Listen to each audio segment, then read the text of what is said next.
5वी विषय गणित आपण प्रकरण 7वं वर्तुळ याला सुरुवात केली होती सोमवारी. आज आपला त्याचा पुढील भाग आहे. मागच्या भागात आपण वर्तुळाची त्रिज्या, वर्तुळाचा केंद्र, वर्तुळाचा व्यास आणि वर्तुळाची जीवा यांची माहिती घेतली होती. तर परत एकदा आपण उजळणी करूया. वर्तुळाचा जो मध्यबिंदू असतो याला वर्तुळाचा आपण केंद्रबिंदू असं म्हणतो. वर्तुळाच्या केंद्रबिंदूपासून वर्तुळावरील कुठलाही बिंदू जोडणारा जो रेषाखंड असतो त्याला आपण वर्तुळाची त्रिज्या असं म्हणतो. नंतर वर्तुळावरील कोणतेही दोन बिंदू जोडणारा रेषाखंड काढला आणि तो रेषाखंड जर वर्तुळ केंद्रातून जाणारा असेल तर त्याला आपण वर्तुळाचा व्यास असं म्हणतो. आणि वर्तुळावरील कोणतेही दोन बिंदू जोडणारा रेषाखंड हा जर वर्तुळ केंद्रातून जाणारा नसेल तर त्याला आपण वर्तुळाची जीवा म्हणतो.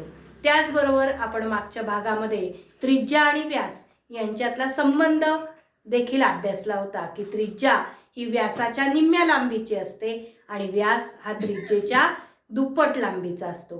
तर आजच्या भागामध्ये आपण वर्तुळामुळे तयार झालेले अंतर्भाग, बाह्य भाग आणि वर्तुळावरचा भाग यांचा अभ्यास करणार आहे. तर बघा, या ठिकाणी एक वर्तुळ काढलेलं आहे.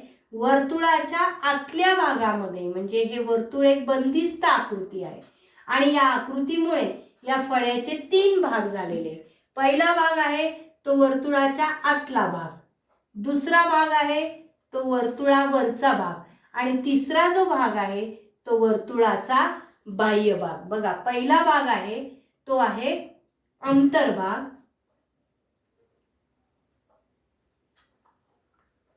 अंतर्भाग. दुसरा आहे तो वर्तुळावरील भाग, वर्तुळावरील भाग.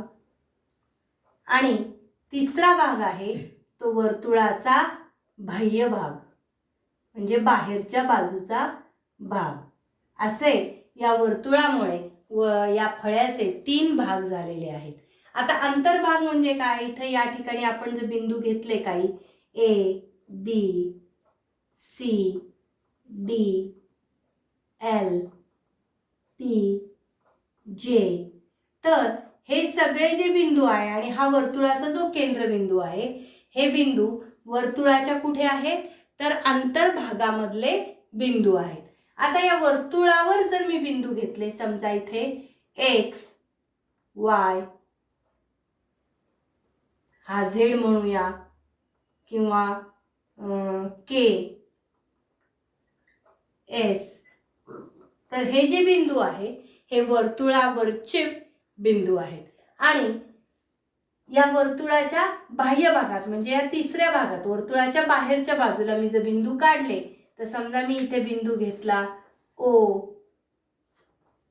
M, N, इथे घेतला W, इथे घेतला C. तर हे जे बिंदू आहेत हे वर्तुळाच्या बाह्य भागातले बिंदू आहे. बघा, कोणत्याही वर्तुळामुळे काढलेल्या त्या पृष्ठभागाचे, वर्तुळ ज्या पृष्ठभागावर काढलेला असेल त्या पृष्ठभागाचे 3 भाग होतात. एक आहे वर्तुळाचा अंतर्भाग, दुसरा आहे वर्तुळावरील भाग आणि वर्तुळाचा बाह्य भाग. मग कधी कधी प्रश्न असा विचारला जातो, एखादी आकृती दिली जाते आणि आकृतीमध्ये वर्तुळाच्या अंतर्भागातले बिंदू कोणते, वर्तुळावरील बिंदू कोणते आणि वर्तुळाच्या बाह्य भागातले बिंदू कोणते असा जर प्रश्न विचारला तर आतले बिंदूंची नावं आपण या ठिकाणी लिहू शकतो. या ठिकाणी वर्तुळाच्या अंतर्भागामध्ये बिंदू P, बिंदू A, बिंदू L, बिंदू T, बिंदू D, बिंदू C, बिंदू J आणि बिंदू B हे सर्व बिंदू वर्तुळाच्या अंतर्भागात आहे. वर्तुळावरील बिंदू विचारले तर काय सांगू शकतो, तर बिंदू X, बिंदू Y, बिंदू Z, बिंदू K, बिंदू S हे जे बिंदू आहेत ते वर्तुळावरील बिंदू आहेत. आणि वर्तुळाच्या बाह्य भागातले बिंदू कोणते, तर बिंदू O, बिंदू M, बिंदू N, बिंदू W आणि बिंदू C हे वर्तुळाच्या बाह्य भागातले बिंदू आहे असं आपण सहजपणे सांगू शकतो. तर या ठिकाणी तुमच्या लक्षात आलं असेल वर्तुळाचा अंतर्भाग कोणता, वर्तुळाचा बाह्य भाग कोणता आणि वर्तुळावरील भाग कोणता. आता आपल्याला पुढे जायचंय ते म्हणजे बघा वर्तुळाचा परिघ. परीघ या ठिकाणी आपल्याला अभ्यासायचं आहे. तर ही एक बांगडी माझ्याकडे आहे. बांगडी म्हणजे आपलं वर्तुळ असतं. तर हे जे पूर्ण हा जो गोल आहे, या गोलाची जी लांबी असते याला आपण वर्तुळाचा परीघ असं म्हणतो. ज्या वेळेला एखादा रेषाखंड आपल्याला दिलेला असतो आणि रेषाखंडाची आपण लांबी मोजतो, तर आपण काय म्हणतो की त्या रेषाखंडाची लांबी आहे किंवा त्या रेषाखंडाच्या सुरुवातीच्या आणि शेवटच्या बिंदूंमधलं अंतर आहे, असं ज्या वेळेला आपण सांगू शकतो. त्याचप्रमाणे वर्तुळाचं माप करायचं असेल तर वर्तुळाचा जो परीघ असतो तर तो किती लांबीचा आहे, म्हणजे वर्तुळ संपूर्ण किती अंतराने तयार झालेला आहे, हे जर आपल्याला बघायचं असेल तर त्याला आपल्याला काय म्हणता येतं, वर्तुळाचा परीघ असं आपल्याला म्हणता येईल. बघा या ठिकाणी माझ्याकडे एक, आपण असं करूया,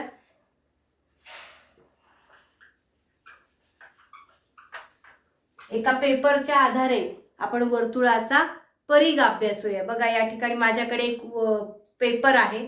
पेपरचा एक चौकोनी तुकडा आहे. चौकोनी तुकडा पेपरचा, एका रंगीत पेपरचा आपण चौकोनी तुकडा घेऊया.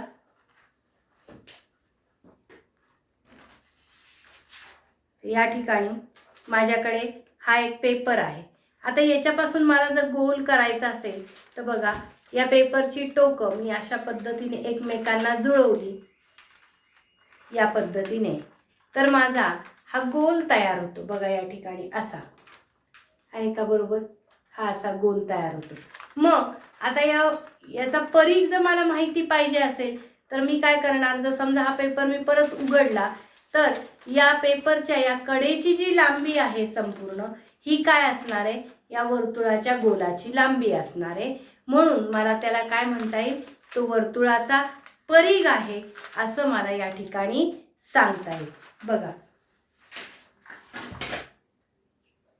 अगदी सोपी कृती करायची झाली तर ज्या वेळेला आपण संस्कार भारतीची रांगोळी काढतो तर एखाद्या दोरीच्या साह्याने आपण ती संस्कार भारतीची रांगोळी पूर्ण करत असतो. तर त्यावेळेला काय करतो, त्या दोरीचं एक टोक मध्यभागी ठेवतो आणि दुसरं टोक हातात धरून आपण बरोबर असा एक काय करत असतो, गोल काढत असतो.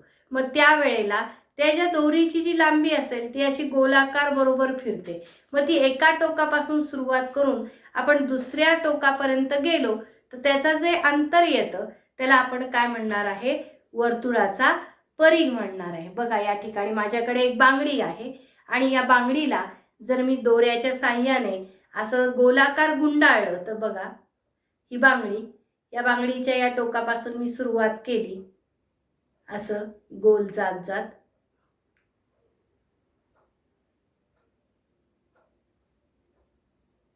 असं गोलाकार यायचंय मला.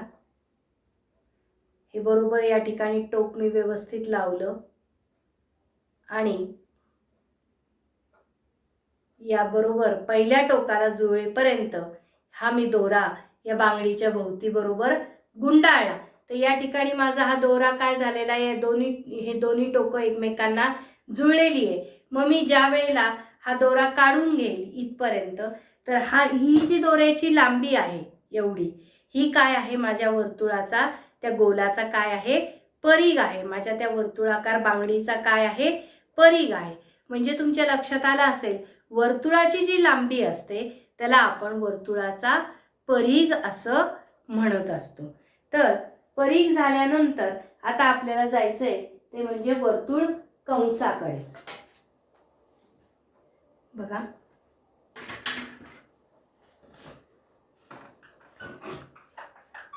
आपण हे वर्तुळ तसंच ठेवूया. याच वर्तुळाच्या आधारे आपण वर्तुळ कंस शिकूया. मी हे बाह्य भागातले बिंदू पुसून टाकते. आपल्याला शिकायचं आहे वर्तुळ कंस.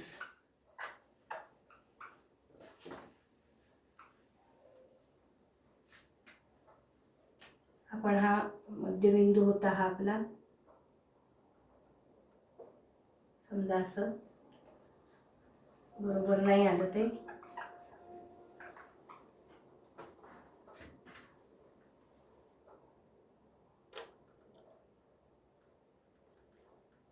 मापकच्या साहाय्याने आपण आकृती पूर्ण करून घेऊ आधी.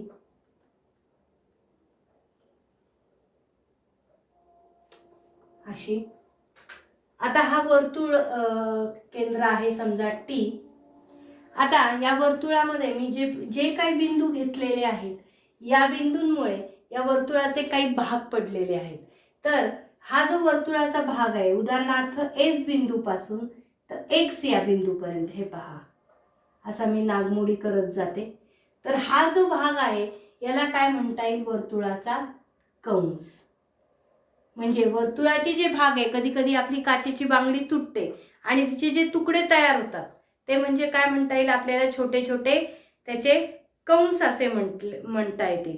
तर या ठिकाणी हा एक वर्तुळाचा कंस आहे. म्हणजे या कंस काय नाव देता येईल कंस एस एक्स. त्याचप्रमाणे वाय पासून तर झेड या बिंदूपर्यंत एवढाच भाग मी घेतलाय पहा. वाय पासून झेड पर्यंत इथे जर मी या अशा रेषांनी तो जर रेखांकित केला तर हा देखील एक भाग या वर्तुळाचा म्हणता येईल. तर हा भाग देखील काय आहे कंस आहे. याला आपण काय म्हणू कंस वाय झेड या पद्धतीने. तर असे आपण कुठेही वर्तुळावर दोन बिंदू घेतले समजा याला म्हणूया एम आणि इथे म्हणूया एन. तर एम पासून एन पर्यंतचा हा जो भाग आहे हा जो छोटा भाग आहे हा जो खंड आहे वर्तुळाचा तर याला आपण काय म्हणणार आहे कंस एम एन. तर याचा अर्थ काय वर्तुळाचा कंस म्हणजे काय वर्तुळाचे जो भाग असतो वर्तुळाचा छोटा भाग मोठा भाग वर्तुळाचे भाग जर केले तर त्या भागांना आपण वर्तुळ कंस असं म्हणता येतं. आता आपल्याला प्रत्यक्ष आपण काही उदाहरणांचा अभ्यास करून हे आपण वर्तुळ प्रकरण पूर्ण करूयात. बघा या ठिकाणी प्रश्न दिलाय आपल्याला शेजारील आकृतीत वर्तुळावर एस एल एम एन हे बिंदू आहेत. कंसाची टोके एस व एम असणाऱ्या कंसाचं नाव लिहा. बघा कंसाचं टोक काय पाहिजे एस आणि एम. मग एस पासून सुरुवात करायची आणि एम पर्यंत जायचंय.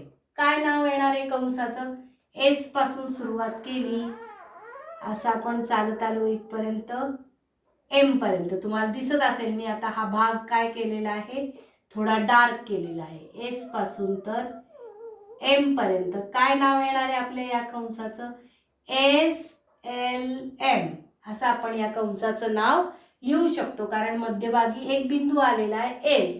जर दोन बिंदू आले तर त्याच्यापैकी एकच बिंदू आपल्याला या ठिकाणी घ्यायचा आहे पण जास्तीत जास्त 3 अक्षरांनी आणि कमीत कमी 2 अक्षरांनी आपण कोणत्याही कंसाचं नाव लिहू शकतो. सुरुवातीचं टोक आणि शेवटचं टोक. तुम्ही या ठिकाणी एम पासून सुरुवात केली तरी चालेल किंवा एस पासून सुरुवात केली तरी चालेल. मग माझ्या या ठिकाणी काय येणार आहे कंसाचं नाव कंस एस एल एम किंवा यालाच तुम्ही काय म्हणू शकता कंस एम एल एस असं देखील तुम्ही म्हणू शकता. कारण एस पासून सुरुवात करून एम पर्यंत आलं काय आणि एम पासून सुरुवात करून एस पर्यंत आलं काय दोन्ही नावं एकच भाग या वर्तुळाचा दाखवतात. त्याला आपण कंस असं म्हणतो. नंतर दुसरं आहे एल आणि एन टोके असणाऱ्या कंसाचे नाव लिहा. आता एल पासून तर एन पर्यंत जायचे आपल्याला किंवा एन पासून एल पर्यंत गेलं तरी चालेल. थोडं आता वेगळं काढूया. बघा एल पासून या ठिकाणी मी आतल्या बाजूने काढते. आपण आलो एन पर्यंत. एल पासून तर एन पर्यंत येण्याच्या मार्गात बिंदू एम आलेला आहे. मग या ठिकाणी माझं कंसाचं नाव काय होईल कंस एल एम एन किंवा यालाच मला काय म्हणता येईल कंस एन एम एल. अशा दोन्ही पद्धतीने मी या कंसाचं नाव लिहू शकते. तुम्ही असे वेगवेगळे या ठिकाणी कंस तयार करू शकता. हा देखील इकडे एक मोठा कंस आहे बघा एस पासून सुरू झाला एन पर्यंत आलेला एस एन, या ठिकाणी मध्ये कोणताच बिंदू येत नाही, म्हणून मी या मात्र कंसाला काय म्हणणार आहे, कंस एस एन किंवा कंस एन एस असं देखील मी या ठिकाणी म्हणू शकते. अशा पद्धतीने आपल्याला कंस वाचता येतो. आता पुढचा प्रश्न बघूया. या ठिकाणी बघा प्रश्न आहे, शेजारील आकृतीत ए बी सी डी या बिंदूंनी तयार झालेल्या कंसांची नावे लिहा. जेवढी शक्य होतील तेवढी नावं या ठिकाणी आपल्याला तयार करायची आहेत आणि कंस लिहायचे. बघा तर 2 बिंदू किंवा 3 बिंदू, जास्तीत जास्त 3 बिंदूंनी आपण कंस तयार करतो. तर मी पहिल्यांदा काय लिहू शकते, ए पासून सुरुवात केली तर बी पर्यंत, तर मी म्हणू शकते कंस ए बी. यालाच मी काय म्हणू शकते, कंस बी ए. हे झालं माझं पहिलं नाव. नंतर बी पासून तर सी पर्यंतचं, तर मी म्हणेल कंस बी सी किंवा कंस सी बी असं देखील मी याला वाचू शकते. नंतर सी पासून तर डी पर्यंत कंस सी डी किंवा कंस डी सी असं देखील मी त्याला वाचू शकते. नंतर डी पासून तर ए पर्यंत किंवा ए पासून तर डी पर्यंत, तर मला काय म्हणता येईल, कंस डी ए किंवा त्यालाच मला म्हणता येईल कंस ए डी. आता एवढे 4च कंस मिळतील का मला, तर तसं नाही, अजून मला भरपूर कंस मिळू शकतात. ए पासून सुरुवात केली आणि मी सी पर्यंत आले तर दोन्ही बाजूनी मला कंस मिळतात. बघा ए पासून सुरुवात करून मी सी पर्यंत येताना बी च्या मार्गाने पण येऊ शकते आणि ए पासून सुरुवात करून सी कडे येताना मी डी च्या मार्गाने पण येऊ शकते. पण ते दोन्ही कंस कसे आहेत, वेगवेगळे आहेत, कारण हा या बाजूचा कंस आहे आणि दुसरा या बाजूचा कंस आहे. म्हणजे मी वेगवेगळे 2 कंस लिहू शकते, कंस ए बी सी आणि नंतर मी म्हणू शकते कंस ए डी सी अशा पद्धतीने. नंतर मी बी पासून सुरुवात केली डी पर्यंत येण्यास, तर कंस बी सी डी आणि दुसरा मला मिळेल कंस बी ए डी, कंस बी सी डी आणि अजून एक मला कंस मिळेल त्याच्या विरुद्ध बाजूनी बी ए डी. अशा पद्धतीने आपण भरपूर कंस लिहू शकतो. बघा जर सी पासून सुरुवात केली तर सी डी ए कंस सी डी ए आणि त्याच्या विरुद्ध बाजूनी मला मिळेल कंस सी बी ए या पद्धतीने. आता डी पासून जर मी सुरुवात केली तर कंस डी ए बी असं देखील मला वाचता येईल, कंस डी ए बी आणि त्याच्या विरुद्ध बाजूने मला कंस मिळेल. बघा D A B D C B, कंस डी सी बी. म्हणजे 4च बिंदू घेतले आणि आपल्याला किती कंस मिळाले बघितलं तुम्ही.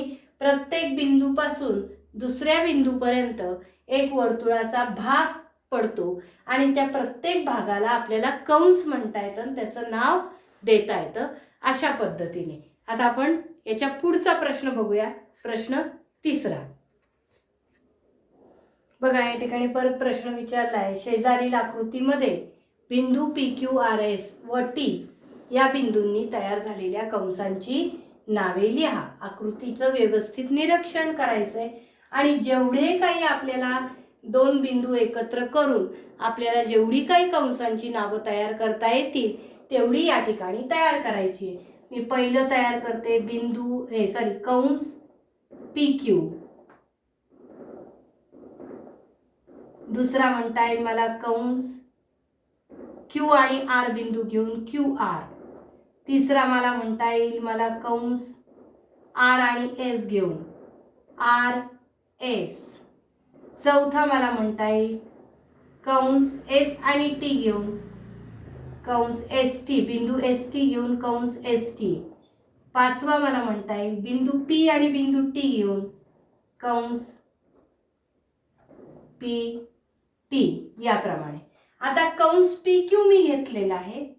PQ हा जो कंस आहे हा वरचा घेऊ शकते किंवा मी हा कंस PQ हा खालून देखील घेता येईल मला. मग याच PQ ला त्याच्या समोरचा जो कंस आहे तो मी कसा लिहिणार, तर P पासून या खालच्या बाजूने मी सुरुवात केली तर मला T येतो, मध्ये S येतो, R येतो, मग Q लागतो. मग एवढे सगळे बिंदू मला वाचायचे का, तर नाही. हे शेवटची दोन टोकं आणि मध्ये येणारं एखादा बिंदू, एकाच बिंदूचं नाव घ्यायचं. वरचा कंस मी PQ म्हटला, खालचा कंस मी काय म्हणणार आहे, कंस PSQ, कंस PSQ. बघा दोन्हीही कंस P पासून सुरू होतात आणि Q ला संपतात, पण दोन्ही कंस हे वेगवेगळे कंस आहे. कंस PQ हा वरती छोटा कंस आहे आणि कंस PSQ हा खालच्या बाजूनी मोठा कंस आहे. आता कंस QR म्हटलं तर हा इकडचा भाग घेतला उजवीकडचा, तर Q पासून सुरू झाला R पर्यंत, पण डाव्या बाजूनी आपण जर घड्याळाच्या उलट दिशेने जर बघितला तर कंस काय म्हणता येईल मला, कंस QTR, कंस QTR असं त्याच्या विरुद्ध बाजूला तयार होतो. नंतर RS हे पहा या ठिकाणी R पासून S पर्यंत, त्याच्या विरुद्ध बाजूला RPS.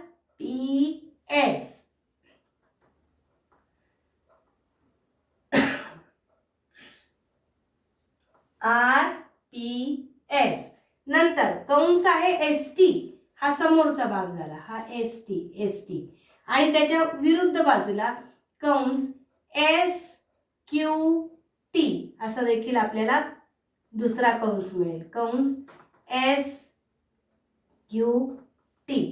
नंतर PT हा जो कंस आहे बा या ठिकाणी P पासून तर T पर्यंत, त्याच्या विरुद्ध बाजूला P पासून आपण घड्याळाच्या दिशेने जर बघितला तर P पासून सुरू केलं, R कडे आलो आणि T पर्यंत, मध्ये Q येतो, S पण येतो, पण कोणताही एक बिंदू घ्यायचा, एक तर Q घ्यायचा किंवा R घ्यायचा किंवा S घ्यायचा मध्यभागी, आणि शेवटी आणि सुरुवातीला P आणि T ठेवायचे. तर मला दुसरा कंस मिळेल PTच्या विरुद्ध बाजूला PRT, कंस PRT. बघा आता अजून काही कंस मिळतात का, तर मिळू शकतात. असे आपल्याला भरपूर कंस या ठिकाणी मिळू शकतात. जेवढे आपण लिहू तेवढे आपण या ठिकाणी लिहू शकतो. वेगवेगळे बिंदू घेऊन आपण वेगवेगळे कंस तयार करू शकतो. तर या पद्धतीने आपल्याला दिलेल्या बिंदूंपासून आपण मिळणाऱ्या कंसांची नावं या ठिकाणी लिहिलेली आहेत. जर समजा आता प्रश्न इथे काही एक तुम्हाला थोडीशी कृती करायला दिलेली आहे की निरनिराळ्या वर्तुळाकार वस्तूंचा परीघ मोजा. तर परीघ कसा मोजायचा, तर मी तुम्हाला सांगितलं मगाशी, बांगडीला मी दोरा गुंडाळून दाखवला आणि दोऱ्याची लांबी मोजली की आपल्याला परीघ हा मिळत असतो. तर आपला जो शिवणकामाचा जो टेप असतो तो शिवणकामाच्या टेपनी आपण परीघ सहजपणे मोजू शकतो. तर तुम्ही गोलाकार वस्तू बघा घरामध्ये काय असतील त्या गोलाकार त्याच्या भागाला टेप गुंडाळून बघा आणि टेपच्या साहाय्याने त्या गोलाकार वस्तूंची लांबी मोजा. तो काय असणार आहे, तुमच्या त्या गोलाकार वस्तूंचा परीघ असणार आहे. तर या ठिकाणी आपलं हे प्रकरण वर्तुळ हे संपलेलं आहे. धन्यवाद.